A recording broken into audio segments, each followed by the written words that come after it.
Somewhere out there tonight, in a town with no electricity, a family is lying awake in the heat. Not tonight, exactly. This happened long ago, and it happened for thousands of years before that. No fan. No air conditioner humming behind a wall. No cool air waiting on the other side of a switch.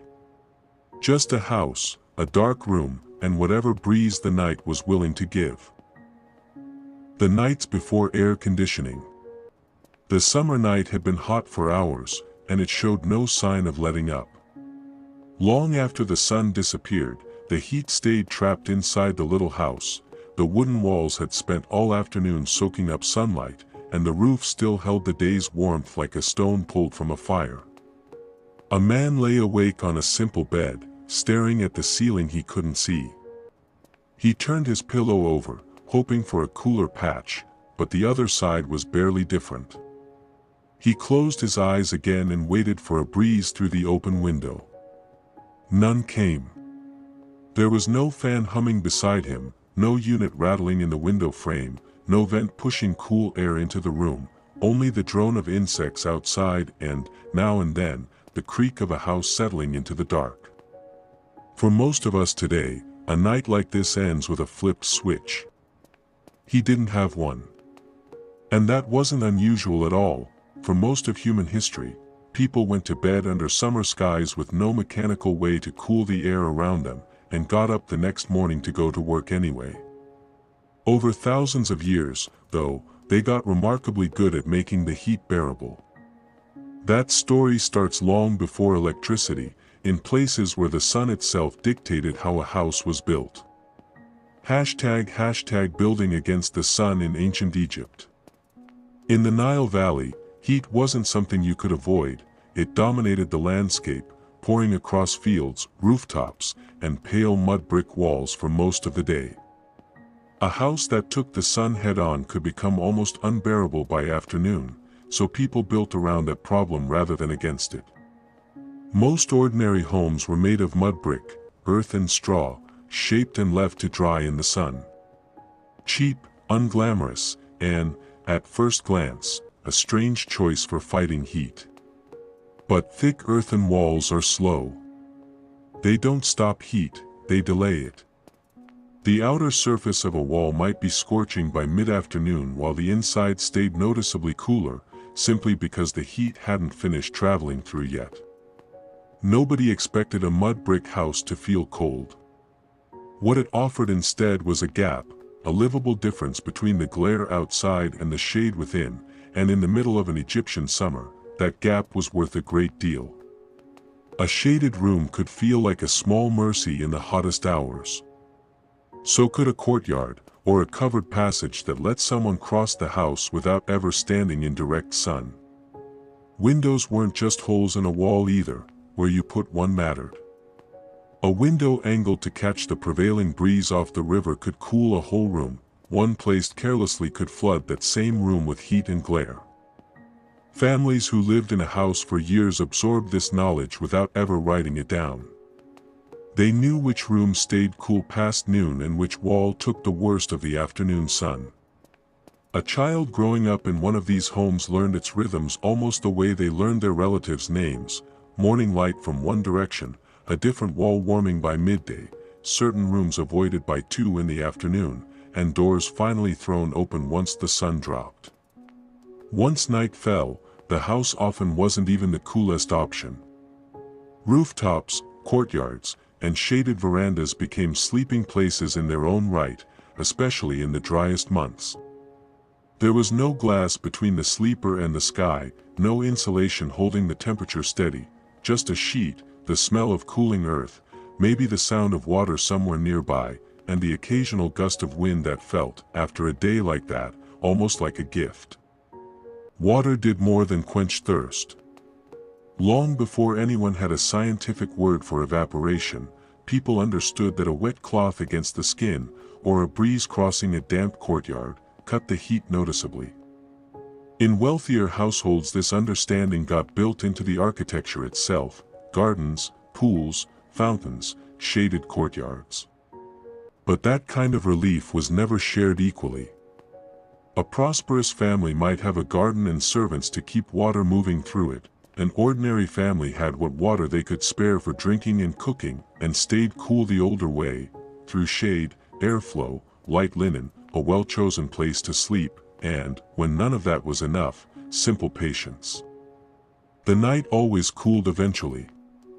The walls always let go of their heat by dawn. Hashtag Rome's version of the same problem. Centuries later and a different COA, Roman builders worked out their own answers to the same climate. In the wealthiest homes, rooms were arranged around an open central courtyard, sometimes with a shallow pool at its center. Water showed up in gardens and atria. Covered colonnades let people move between rooms without crossing open sun. The layout of the house itself decided how livable it stayed once summer arrived. That was the villa. Most Romans didn't live in one. Step outside the marble districts and into the insulae, the multi-story AP. By the time the afternoon sun reached its highest point, the streets had gone almost empty. People who'd spent the morning working outdoors ducked into whatever shade they could find. Shopkeepers pulled coverings across their doorways, families retreated to the coolest room they had, and animals stood pressed against walls and tree trunks, doing nothing at all, just conserving whatever energy the heat hadn't already taken from them. The whole town had rearranged itself around the sun's position, and everyone understood why without needing to be told. In a world without air conditioning, the hottest hours weren't just uncomfortable, they decided when people worked, when they rested, when they traveled, when they gathered. The day had to be negotiated with, and nowhere is that clearer than in how hot regions actually built their houses. In parts of Persia and the wider Middle East, builders came up with something that looks almost baffling the first time you see it: narrow towers rising above the rooftops, open at the top, standing directly into the wind. These were wind catchers, and their job was almost embarrassingly simple: catch the wind, guide it downward, push it through the building below. No motor, no spinning blade turning thousands of times a minute. Just the atmosphere doing what it already wanted to do, redirected on purpose. Combined with a courtyard, a pool of water, walls thick enough to hold their shape against the heat, the effect could be genuinely striking. Not cold, nobody was pretending it was cold, but noticeably, gratefully cooler, and in a place where summer temperatures turned dangerous, that was more than enough. Someone living in a house like that would feel the difference the moment they stepped inside. The room might still be warm, technically. But the air was moving, and that changed everything about how the heat felt on skin. A shaded room already felt different from one standing in direct sun. Add moving air and a little water nearby, and the difference became something you noticed in your whole body. Nobody was trying to manufacture winter. They were after relief, and that's really the whole philosophy behind pre-modern cooling. Nature wasn't going anywhere, so you learned to work with it instead of against it. The same instinct shows up far from Persia. Mediterranean houses were often built around a central courtyard, a space that let light in without exposing every room to direct sun, a pocket of outdoors that was still somehow protected. At the right hour, air moved through it more freely than anywhere else in the house. Plants gave it shade, water sat nearby if the family could manage it, and by evening it became the natural place to sit. Picture it after sunset. The stones underfoot have started shedding the day's heat, the surrounding walls have gone dark, the sky above is clear. A breeze slides over the roofline and drops into the open space. Someone sets down a bowl of water. Another person leans back against the wall. Conversation comes easier now that the worst of the heat has broken. Nobody wanted to be in that same courtyard 3 hours earlier. By night it's the best room in the house, without a single wall having moved. People simply waited for the moment to arrive, because they knew it would. Medieval Europe faced a different version of the same problem. The climate wasn't as brutal as the deserts further east, but summer still made houses unpleasant in its own way, and these were houses built first and foremost, to survive cold, rain, and wind, not heat. Thick walls helped moderate temperature somewhat, but small windows kept airflow to a minimum, and the hearth that kept a family fed and warm for most of the year became, in July, one of the worst features of the house. Smoke and heat pooled around it constantly. People adjusted with the seasons rather than the architecture. Windows opened, shutters shifted, work moved outdoors, clothing got lighter. Families with money had more room to maneuver, a stone hall that stayed cool on its own, a cellar to retreat to at the worst part of the day, a shaded garden to sit in. A poor family in a single small room had none of that. One person's body heat became everyone's problem, and a crowded room turned uncomfortable fast. There was also a nuisance almost nobody talks about now: insects. Warm weather brought them out in force, mosquitoes around any standing water, flies around food, whatever else could find its way in through an open window. And that created a genuine trade-off nobody could avoid. Open the window and you got a breeze, but you also got everything that flew in with it. Keep it shut and you kept the bugs out, but the room stayed hot and still. There was rarely a version of the night that solved both problems at once. Sleep itself could be its own small ordeal. You'd lie down under a light sheet feeling reasonably fine, and within minutes your own body had warmed the bedding enough to end. Beneath the surface, the temperature could feel like an entirely different world.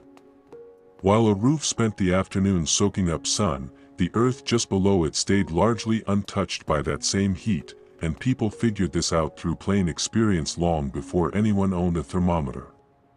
A cellar, an underground room, a shaded cave, a house built partly into a hillside, these places offered something the surface world couldn't: stability.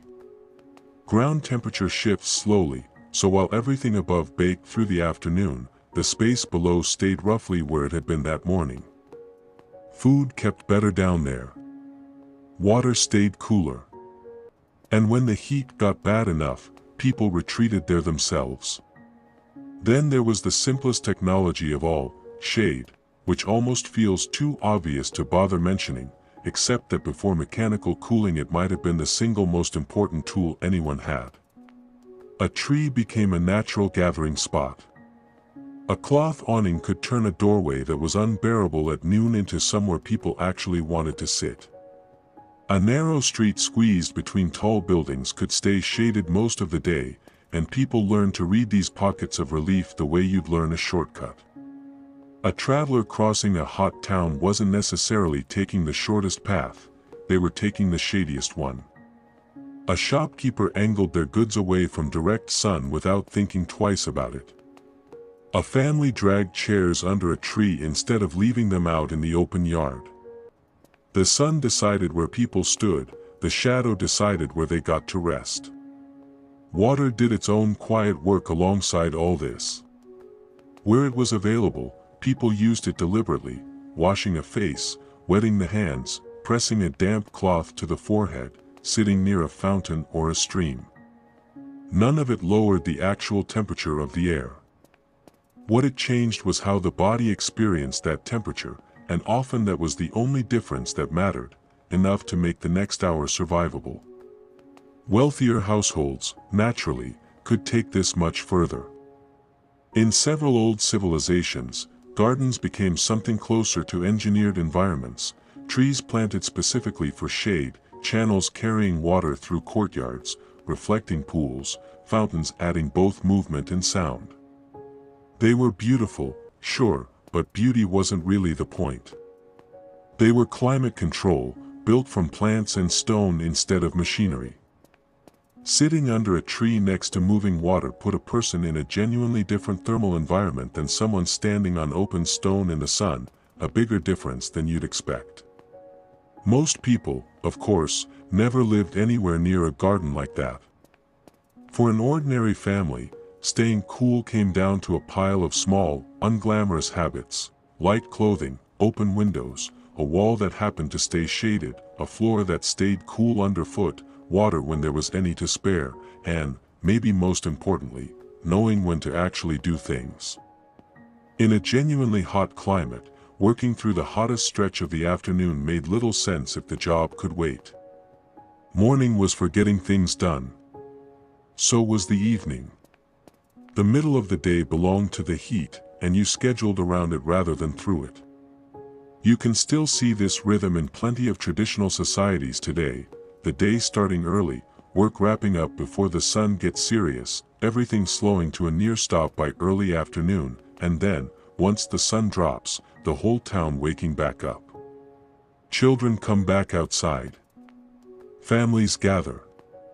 Someone starts cooking. Neighbors talk across low walls. It's almost the opposite schedule of a modern city, where electricity and air conditioning have made the hour of day mostly irrelevant to what you can comfortably do. Earlier generations didn't have that luxury. Their schedules were, in a real sense, written by the sun, and summer nights became something closer to social hours than a formality before sleep. A porch turned into a living room. A courtyard turned into a dining room. A rooftop turned into a bedroom. Nobody was escaping the night, they were finally getting some use out of it. Picture a family sitting outside after the meal is done, the stone under their feet finally cool again, somebody halfway through a story, a kid dozing off against an older relative's shoulder, a small lamp burning nearby, no traffic anywhere, no hum of a machine behind a wall, just voices, insects, an animal somewhere off in the distance, and whatever wind happens to be moving. The heat hasn't gone anywhere. It's just stopped being the only thing anyone can think about. Eventually people drift toward sleep, some heading back indoors, others staying right where they are. The setup was never complicated: a mattress, a mat, a sheet, maybe a pillow stuffed with straw or cotton. Nobody was chasing a precise temperature, because that wasn't on the table. The goal was simpler: let the body